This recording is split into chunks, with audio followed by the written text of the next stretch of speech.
Estaremos hoje dando continuidade ao que nós chamamos de série de estudos dos pecados capitais, ou mais podemos chamar de pecados domésticos, não é? São muito presentes no nosso cotidiano. Estaremos aprendendo hoje um pouco sobre a preguiça.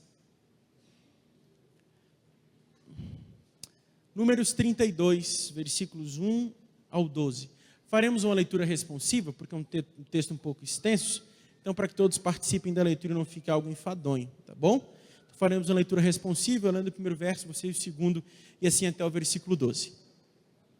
E os filhos de Ruben e os filhos de Gade tinham gado em grande quantidade, e viram a terra de Jazer e a terra de Gileade, e eis que o lugar era lugar de gado.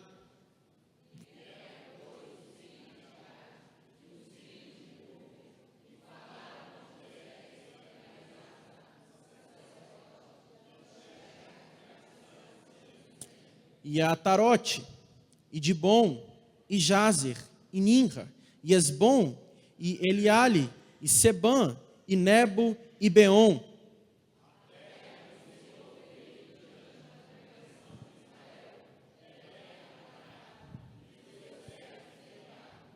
E disseram mais: se achamos graça aos teus olhos, dê-se esta terra aos teus servos em possessão, e não nos faça passar o Jordão.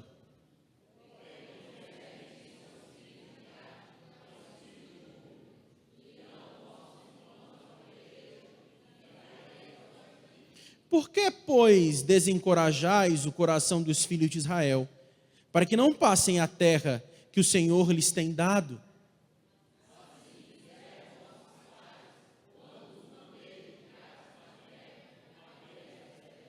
E chegando eles até o vale de Escol, e vendo esta terra, desencorajaram o coração dos filhos de Israel, para que não entrassem na terra que o Senhor tinha lhe dado.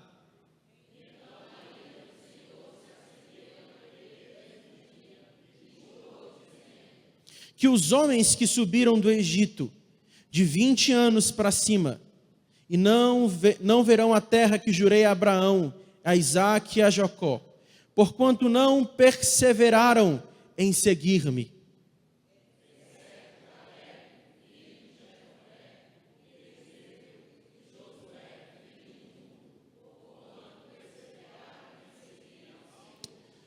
Pai, nós te louvamos pela oportunidade que o Senhor concede a todos nós de estarmos em sua casa.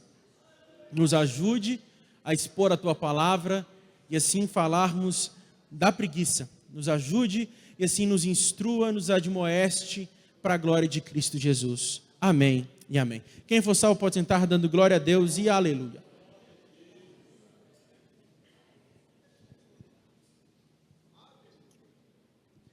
Normalmente você vai pensar, eu não sou preguiçoso. Eu sou muito trabalhador. Eu trabalho muito. Eu levanto às 5 horas da manhã e vou me deitar às 11 horas. Sou um homem trabalhador, sou uma mulher trabalhadora. Trabalho fora, em casa cuido dos filhos e ainda sou uma excelente esposa. Você, homem, deve pensar, eu sou trabalhador. Como Júlio, você fala, eu tenho 2 empregos. Sou um trabalhador, sou um homem esforçado. Preguiça não é um pecado que tanto me afeta. Minha vida é corrida, não tenho tempo nem para pensar. Eu preciso fazer o meu tempo produtivo. Com isso, nós criamos uma imagem de preguiça estereotipada. Nós achamos que preguiça é aquele marmanjo de 40 anos de idade, deitado no sofá da casa do pai, enquanto o pai trabalha, ele vive do dinheiro do pai.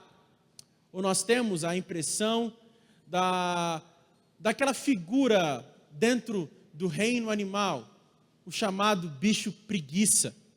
Lento, para piscar é lento, para fazer gestos é lento, para tudo ele é lento. Mas a mensagem que a preguiça expõe a nós é muito mais profunda do que uma percepção contemporânea de preguiça. Vivemos inquestionavelmente dentro da sociedade do cansaço, onde a produtividade é fundamental para que a gente conquiste alguma coisa dentro do mercado profissional. Mas a realidade é que a preguiça se opõe à diligência. O poderoso senso de responsabilidade, dedicação e trabalho árduo, e o cumprimento consciente dos nossos deveres dados por Deus. A preguiça é uma apatia perniciosa e indiferença confortável em relação ao que deve ser feito e a negligência para com os outros. Por detrás da preguiça habita a falta de amor, não meramente um senso de produtividade.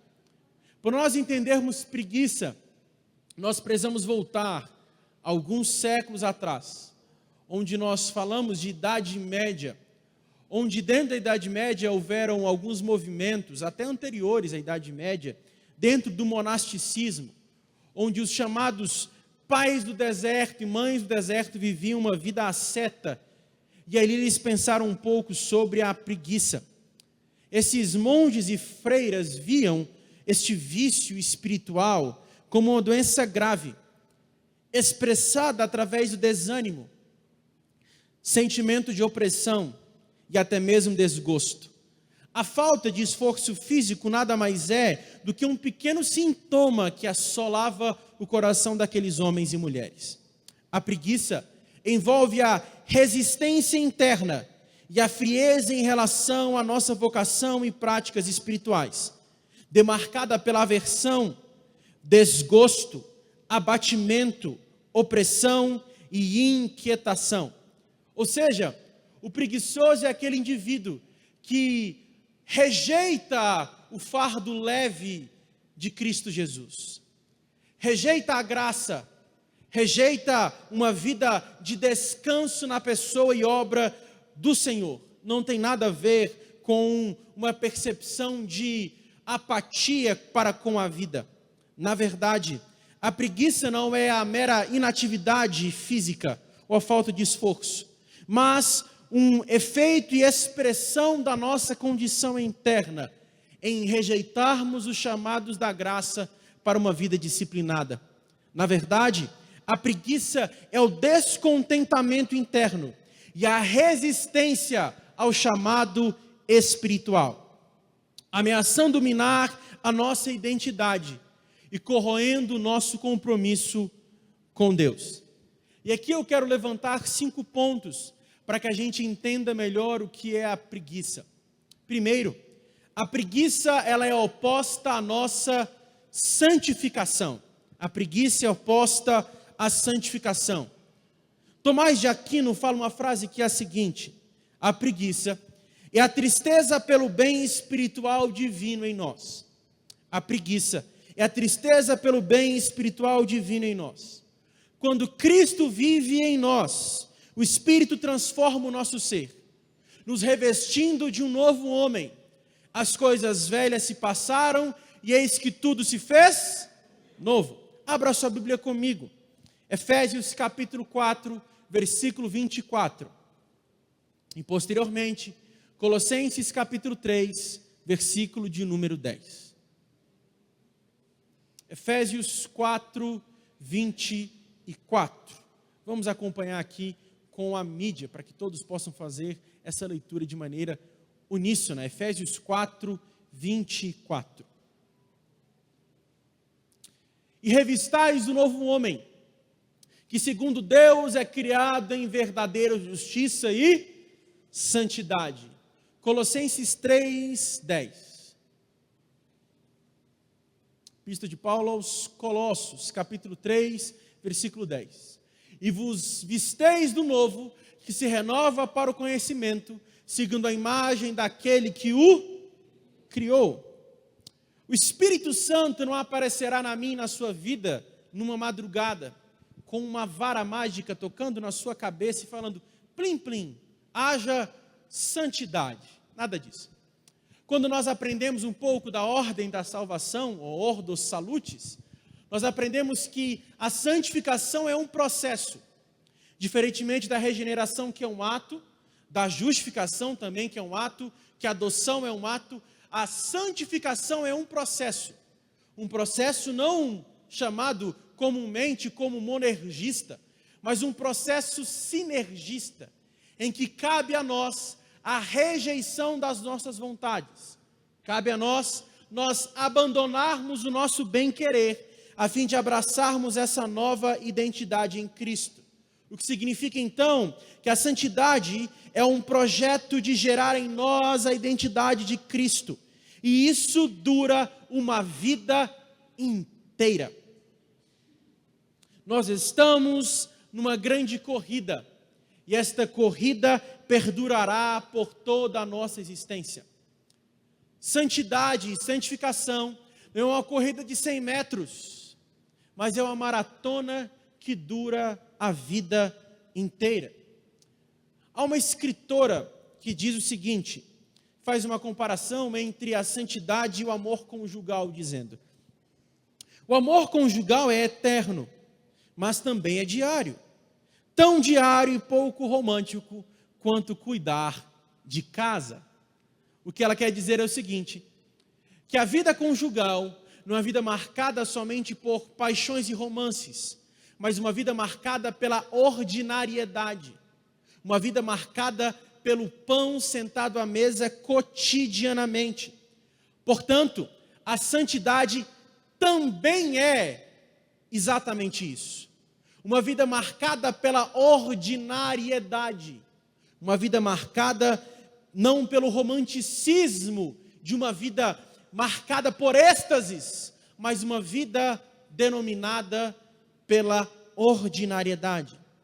Uma pessoa com preguiça resiste o esforço de fazer dia após dia aquilo que o Espírito Santo tem formado dentro dele através da santidade. Logo, a preguiça, ou como é chamado pelos pais do deserto, a assidia, é um movimento característico que leva ao recuo e aversão ao bem divino. Ao invés de sentirmos prazer em Deus, sentimos aversão em sermos formados à imagem de Deus.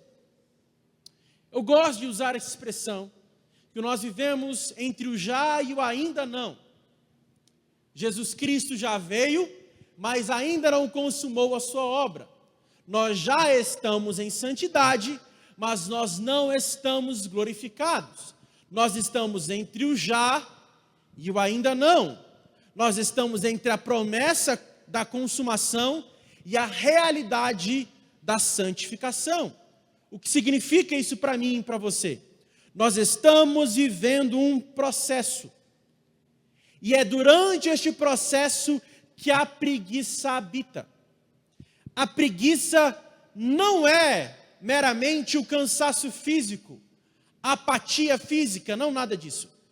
A preguiça é a rejeição voluntária ao crescimento da santificação em nós. Quando a preguiça molda os nossos corações, resistimos à identidade de Cristo em nossas vidas, à presença do Espírito em nós. E precisamos relembrar isso em alto e bom tom. Nós somos morada, nós somos casa, nós não somos hotel. Nós somos casa espiritual, nós somos morada de Deus, nós não somos um hotel que o Espírito Santo passa férias. Nós pertencemos a Ele, nós somos integralmente dEle. Nosso corpo, nossas emoções, as disposições do nosso coração pertencem a Jesus Cristo. Portanto, o preguiçoso rejeita ser transformado à imagem de Cristo. Ele não está de glória em glória, caminhando a ser a imagem do Filho, mas ele retarda voluntariamente ao processo orgânico da santificação. Segundo, a preguiça e a vigilância estão em guerra. Não uma guerra entre o físico e o espiritual, entre o nosso corpo e a nossa alma, não é isso. Mas é uma briga entre a nossa velha identidade e a nossa nova identidade. Entre o eu adâmico e o eu agora no segundo Adão em Jesus Cristo.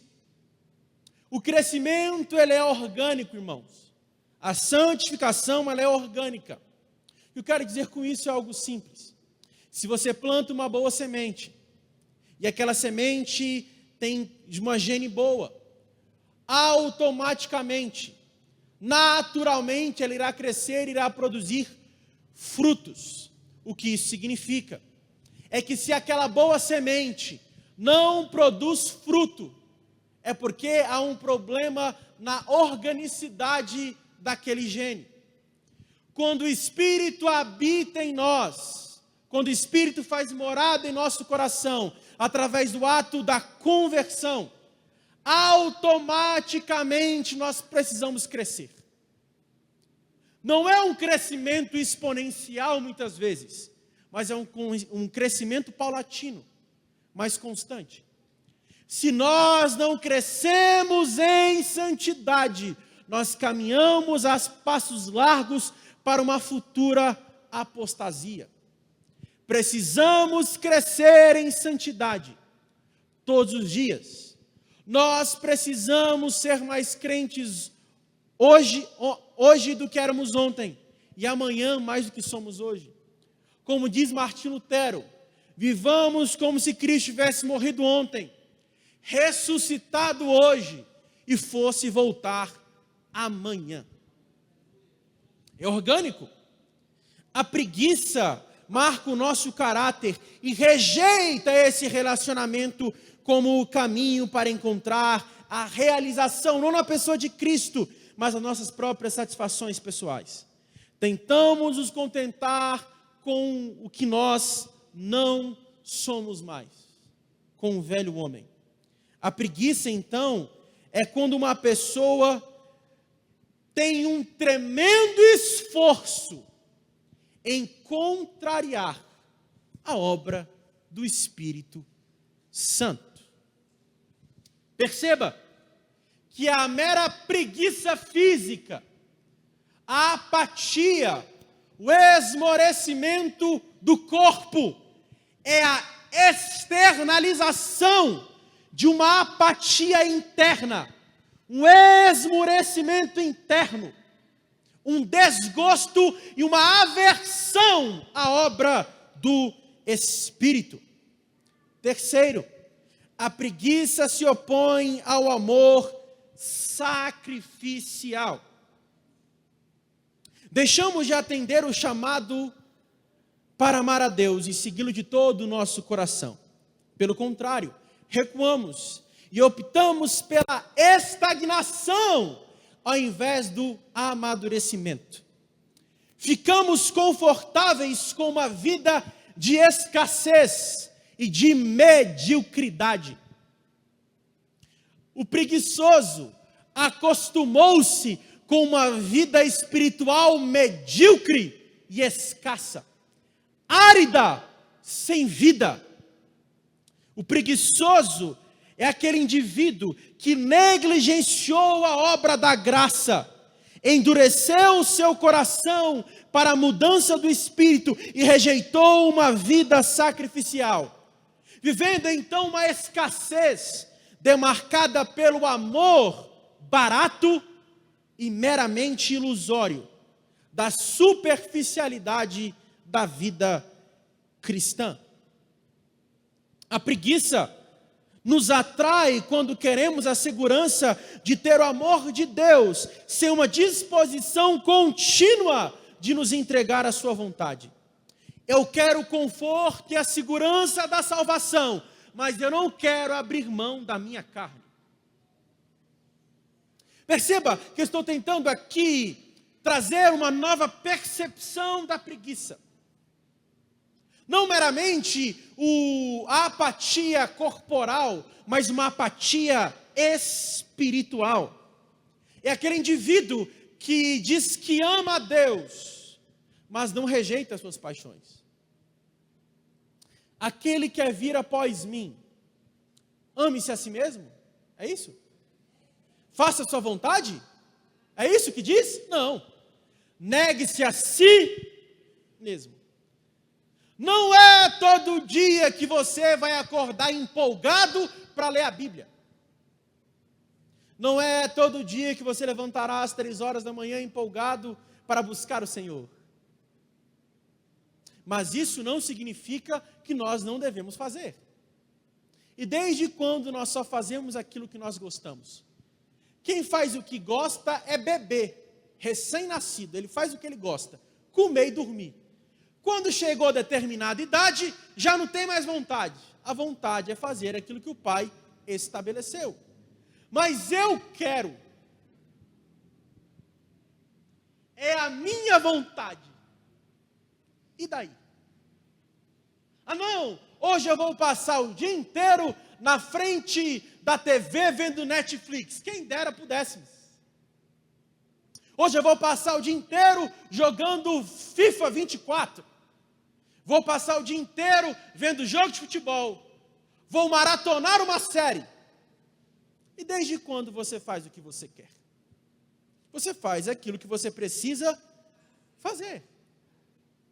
Anne Lamott é uma autora, filósofa e também romancista que diz o seguinte: o segredo é que Deus nos ama exatamente como somos, mas Ele nos ama demais para nos deixar ficar como éramos.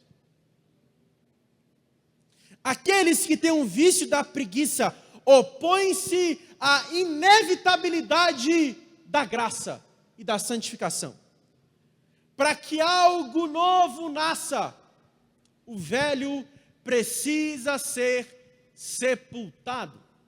Nós precisamos matar o velho homem nas águas batismais diariamente. A preguiça, então, é a resistência à transformação disciplinada, exigida por essa nova identidade em Cristo e trazida pela vida no Espírito. O preguiçoso gosta do pensamento reconfortante de ser salvo pelo amor de Deus, sem a necessidade de transformação interior. Não há graça sem compromisso disciplinado de uma vida com Deus. Não há graça sem um compromisso disciplinado de uma vida com Deus. Nós, seres humanos, caminhamos a passos largos para amar uns aos outros.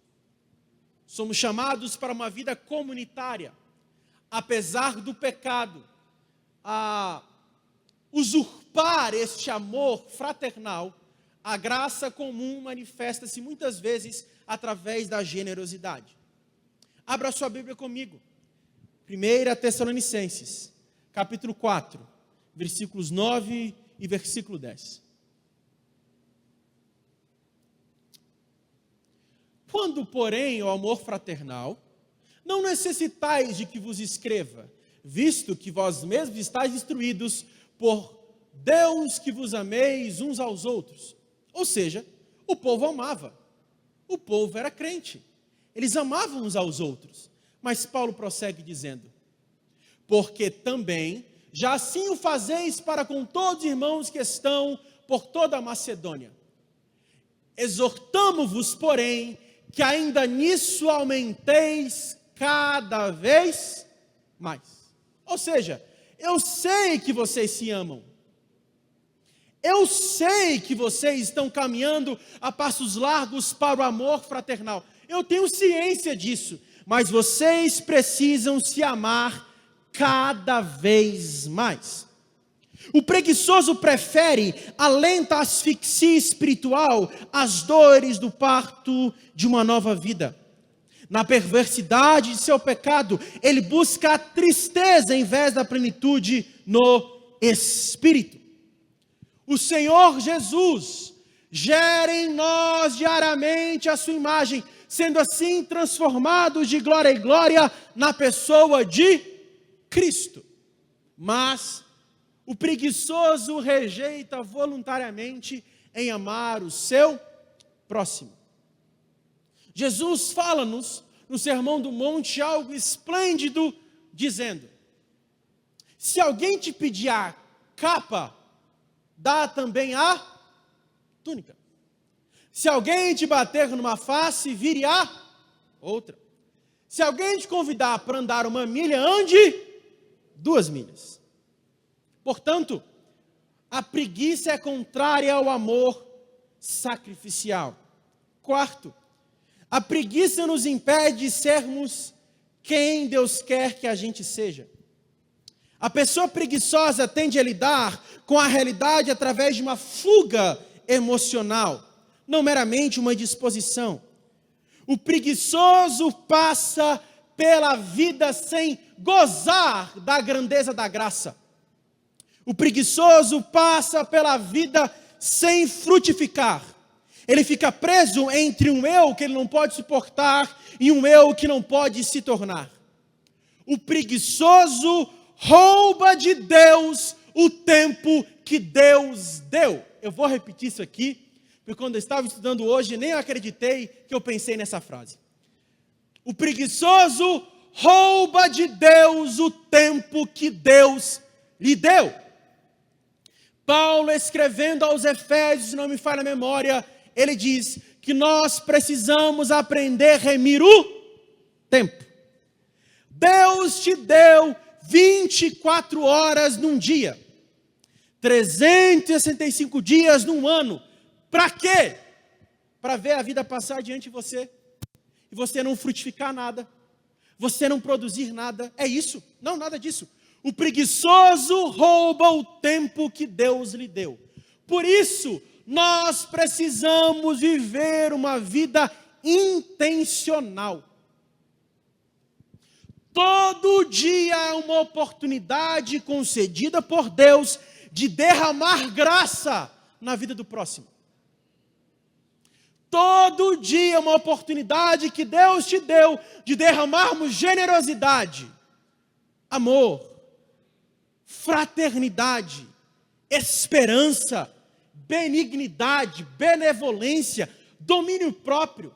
Afinal de contas, nós frutificamos o fruto do Espírito, não para nós, mas para que os próximos possam usufruir desta graça.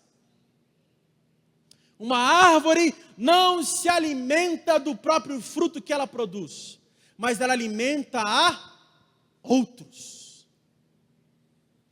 Portanto, o preguiçoso rouba o precioso tempo que Deus lhe deu. Podemos passar a vida toda evitando uma vida de discipulado, amor, compromisso, uma vida de entrega zelosa, buscando numa enxurrada de atividades e voluntariado e oportunidades.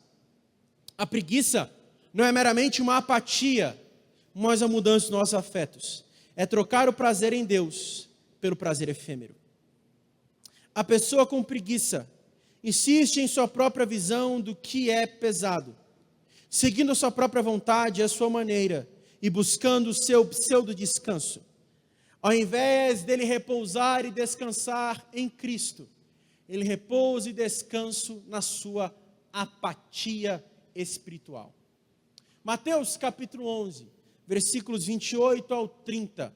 Abra com sua Bíblia comigo e vamos ler todos juntos. É um texto muito conhecido, mas torna necessário a gente ler isso aqui. Vinde a mim, todos que estáis cansados e oprimidos, e eu vos aliviarei. Tomai sobre vós o meu jugo, e aprendei de mim, que sou manso e humilde de coração, e encontrarei descanso para vossas almas. Porque o meu jugo é suave, e o meu fardo é leve. Para encerrarmos este ponto e partirmos para uma aplicação, eu só queria lembrar de 3 exemplos bíblicos de preguiça. Uma preguiça não meramente física, mas espiritual. A mulher de Ló, ao invés de ansiar para caminhar para aquilo que Deus estabelecera, ela preferiu olhar para Sodoma e Gomorra e virou uma estátua de sal. Ao invés de encontrar satisfação em Cristo, buscou satisfação na cidade. Outro exemplo, nós lemos aqui.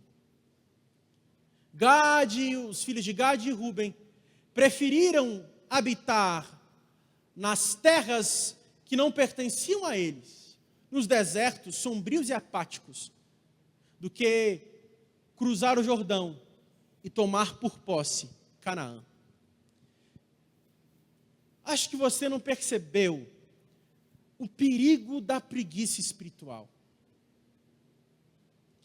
Eles preferiram uma vida apática, além do Jordão, do que viver a promessa que Deus havia estabelecido. A mediocridade de uma vida preguiçosa é oposta à promessa. A mediocridade de uma vida preguiçosa é oposta à promessa. Quem não está disposto a se gastar pelo reino, viverá uma vida de escassez. Terá gado, mas não terá provisão de Deus. Terá gado e alimento, mas não viverá a profundidade da herança. A mediocridade de uma vida preguiçosa é oposta à promessa. Outro exemplo que Deus usa para contrariar a nossa preguiça é o sofrimento. Deus, vendo que a gente pode produzir mais, sabe o que Ele faz? Ele pega o ramo que está não produzindo como deveria e poda, para que produza mais fruto. E aqui eu preciso reforçar uma questão importante. O fruto é a consequência de estar em Cristo. Não é o fruto pelo fruto, mas o fruto como consequência de habitarmos em Cristo. Nós produzimos o fruto porque estamos em Cristo. E se nós não produzimos o fruto da forma que Cristo espera, Ele vem e poda. O sofrimento é a força propulsora da graça, nos conduzindo ao amadurecimento. O sofrimento é a força propulsora da graça, nos conduzindo ao amadurecimento. Afinal de contas, crescer dói. Eu lembro, quando eu tinha uns 15 anos, eu era baixinho. Mas eu cresci naquele ano quase 20 centímetros. Eu cresci 19 centímetros no ano. E eu lembro que eu estava dormindo e acordava sentindo dores nos ossos. Eu fui alçar a Kubitschek e o médico virou e falou: não se preocupa não, mãe. Eu fui com a minha mãe. É porque crescer dói. Está entendendo? O sofrimento é necessário para que a gente amadureça. Crescer dói. Incomoda. É desgastante. Gálatas, capítulo 5, versículos 24 ao 25. Gálatas 5, 24 e 25.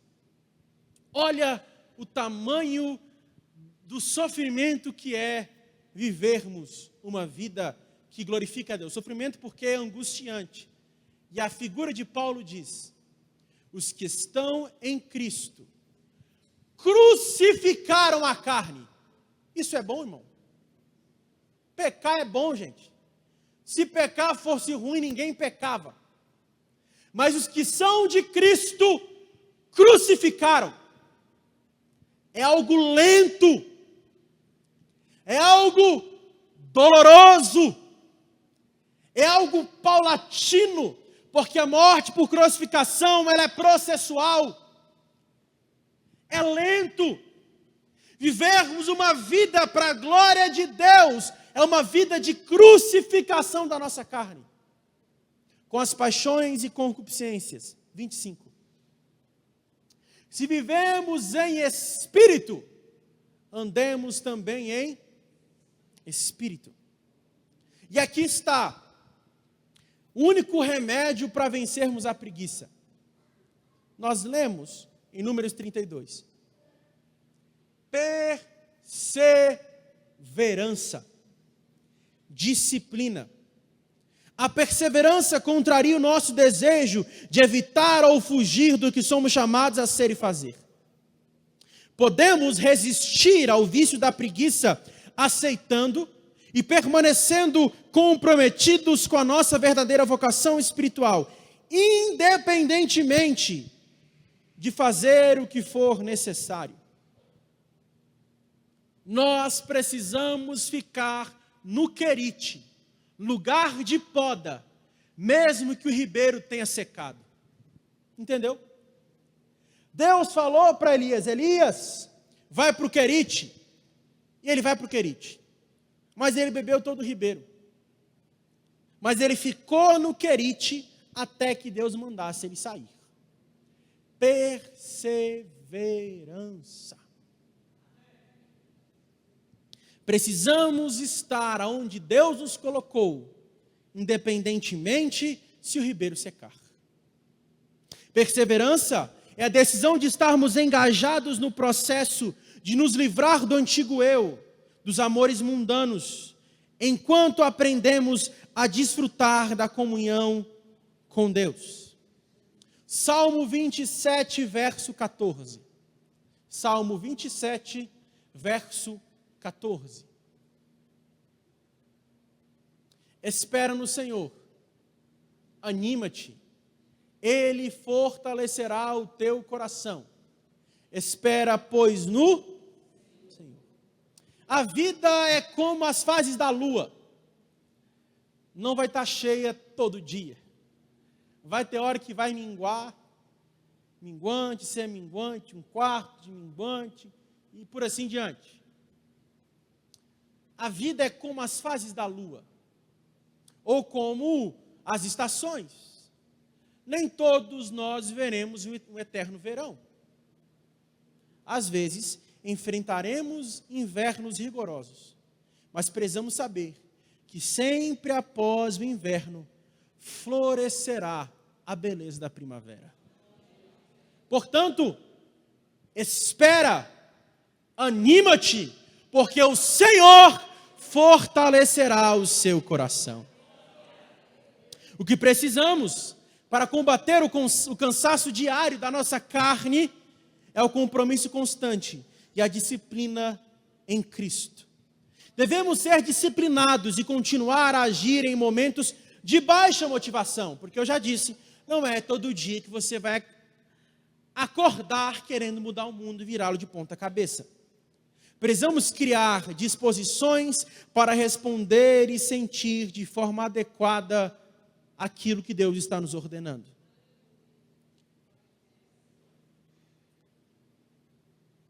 Ninguém gosta de fazer dieta 365 dias por ano. Se gosta, meu irmão, você é a pessoa muito disciplinada. Não é verdade? Ninguém gosta de comer frango com batata doce por um ano direto. Ninguém suporta. Ninguém consegue comer arroz integral, brócolis e carne moída todos os dias da semana. Vai ter um dia que você vai querer comer uma lasanha. Vai ter um dia que você vai querer beber uma Coca-Cola. Mas o segredo da dieta é você fazer mesmo sem você querer. Falo isso porque, ultimamente, eu tenho rejeitado essa proposta da graça de fazer dieta. É rejeitar. Ah, não, mas eu quero comer uma lasanha. Você fala, mas eu preciso ficar daquele jeito que eu tanto espero. Dieta. Eu me recordo de que uma vez, foi algo muito bom que aconteceu na minha vida por um curto período de tempo. Eu jogava, ainda na época, eu jogava no Vizinhança. Eu era cadete do Vizinhança. Eu estava disputando a vaga para armador da seleção de Brasília. E eu estava disputando com outro jogador, que era o meu concorrente na vaga. E ele era mais pesado e mais forte do que eu. E eu lembro que meu professor na época virou e falou, você precisa ganhar peso. Acho que eu nunca fui tão feliz em tão pouco tempo. Foram 3 meses de muita alegria. Café da manhã, eu comi um bolo de chocolate lá no Notre Dame, ainda na época, eu tinha 17 anos. Meu almoço era um hambúrguer, um dog que vendia na frente do Polivalente. Eu sei que em 3 meses eu ganhei o peso que eu esperava para tentar marcar aquele rapaz. Foi uma dieta. Mas eu quero que você entenda que fazer a vontade de Deus tem que ser algo disciplinar. Por isso nós chamamos de disciplinas espirituais. É fazer mesmo sem vontade. Por isso nós precisamos ler a Bíblia diariamente como disciplina. é fazer mesmo sem ter vontade. Meu irmão, quando você está naquela parte de Crônicas, que só tem genealogia, é só o propósito para fazer a gente continuar lendo. É fazer mesmo sem vontade. Perseverança, disciplina. Em nossos cultos, em nossa vida familiar, esperamos uma vida de experiências profusas e abundantes. Mas a Bíblia normalmente ela é marcada pela ordinariedade. Os milagres aconteceram na Bíblia em curtos períodos, se posso dizer assim. Dentro do profetismo, houveram muitos milagres na época de Elias e Eliseu. Na época, por exemplo, Isaías realiza outros milagres dentro do profetismo bíblico, mas acontece basicamente com esses dois profetas, e são muitos. Na pessoa de Cristo nós vemos muitos milagres. No início da igreja nós vemos muitos milagres. Em grandes avivamentos nós vemos muitos milagres. E perceba que avivamentos não perduram por várias e várias décadas. São curtos períodos. O que significa que nós não precisamos focar numa vida extraordinária se nós não aprendermos a gozar de uma vida ordinária. Entendeu? Não é todo dia que você vai orar e o câncer vai ser expulso da pessoa na hora. Não é todo dia que você vai impor as mãos sobre alguém e ele será curado, batizado com o Espírito Santo e por assim diante. Mas todo dia nós devemos buscar comunhão com Deus. Eu sei que nós, como pentecostais, acostumamos a uma vida profusa de experiência, mas nós precisamos aprender a gozar da ordinariedade da comunhão com Cristo. E eu fico sempre, quando eu falo de uma vida ordinária, eu me recordo do apóstolo Paulo. Porque mesmo ele deitando sobre Eutico, deitando sua roupa sobre Eutico, e Eutico sendo curado, ele deixou Trófimo doente, escreve para Timóteo dizendo isso. E ele pede para o final da sua vida, não algo extraordinário, ele fala, olha, traz os pergaminhos e os livros, uma vida ordinária. Nós precisamos aprender a desfrutar de uma vida ordinária em Deus.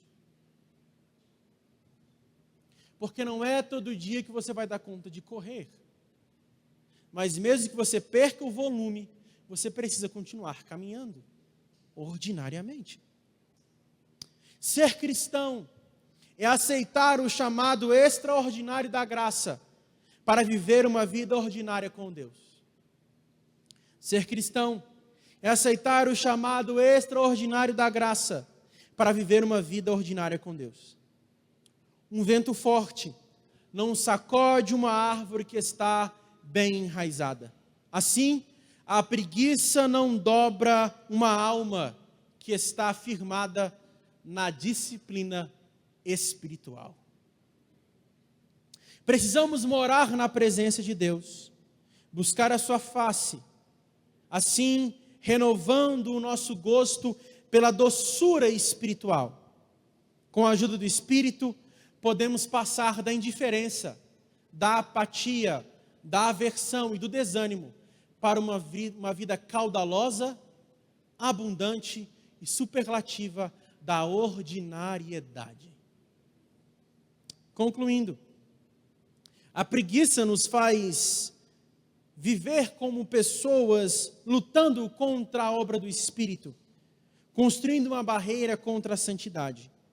Por isso, nós precisamos perseverar em disciplina e assim ficarmos onde Deus nos colocou.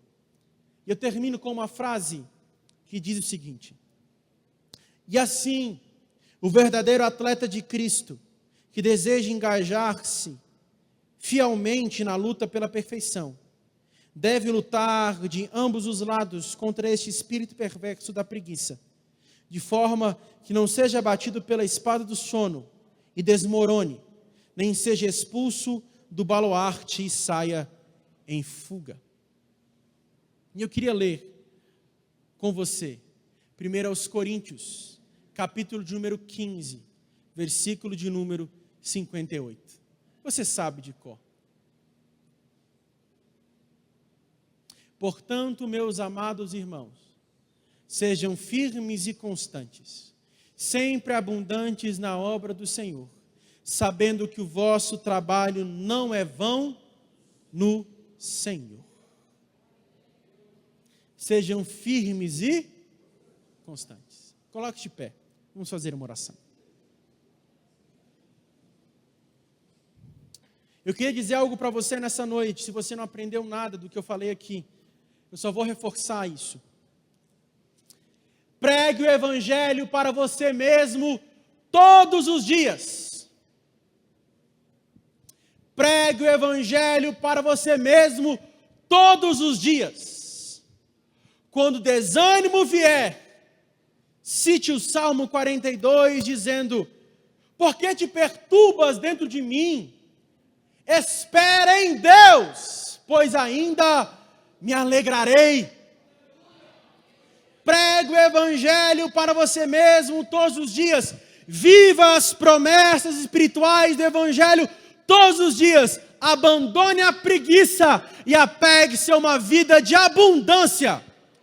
Porque a preguiça expressa na mediocridade, na escassez. Mas a vida de constância, a vida de perseverança é manifesta em uma vida caudalosa na presença do Espírito Santo. Senhor Jesus, nós te louvamos pela tua palavra. Palavra essa ensinada aos nossos corações através da minha vida. Pedimos que o teu Espírito fale aos nossos corações e assim nós possamos gozar da sua graça e da sua bondade. Senhor Jesus, nós clamamos, nós rogamos e nós pedimos a Ti. Fala conosco, que o Teu Espírito Santo encha-nos do Seu poder, e assim nós possamos viver uma vida que glorifique ao Seu nome. Ajude-nos a lutar contra a apatia espiritual, a preguiça, a mornidão, a escassez e a mediocridade. E nos ajude a termos coragem de darmos um passo maior na caminhada para glorificar o Teu nome em nossas vidas. É assim nós te pedimos e clamamos para a glória de Cristo Jesus. Amém. E graças a Deus.